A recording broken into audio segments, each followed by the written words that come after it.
আবৃত্তি কৰিবলৈ লৈছোঁ বাংলা ভাষাৰ এটি কবিতা। কবিতাটি অসমীয়ালৈ অনুবাদ কৰিছে কবি বাপুকণ চৌধুৰীদেৱে। কবিতাটিৰ শিৰোনাম তোক বিচাৰোঁ। মই এজন তই বিচাৰোঁ, নিৰ্ভেজাল সঁচা মনৰ তোক বিচাৰোঁ, যিয়ে জানিব মোৰ সম্পূৰ্ণ ভিতৰখন, জানিব লুকুৱাই ৰখা মোৰ সকলো দুখ, মোৰ উৎপাত, মোৰ অভদ্ৰামী, অশিষ্টাচাৰ আৰু মোৰ কলংকবোৰ, যি অংশীদাৰ হ'ব মোৰ ভুল ত্ৰুটিবোৰৰ, মোৰ পাপবোৰৰো আধা অংশ ভাগ কৰি লিখি ল'ব নিজৰ বহীৰ প্ৰথম পৃষ্ঠাত।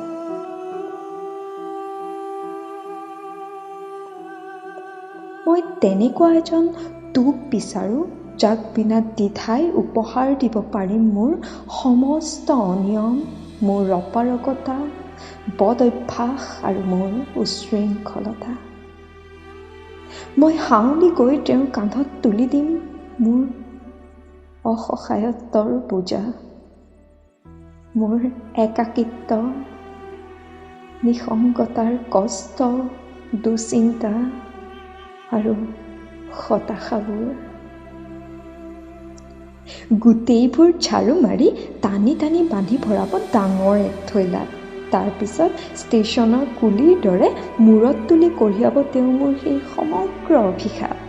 হাঁহি হাঁহি সুধিব তেওঁ, সিমান ভাৰীও কেনেকৈ কঢ়িয়ালি এই বোজা অতদিনে? তাৰপিছত লক্ষ্যহীনভাৱে আগুৱাম অসীম সমুদ্ৰ পথত। সাগৰৰ পাৰৰ পৰা প্ৰচণ্ড শক্তিৰে দলিয়াই দিম সেই বোজা, ঠিক সাগৰৰ মাজত হেৰাই যাব মোৰ সমস্ত অভিশাপৰ ভাৰ।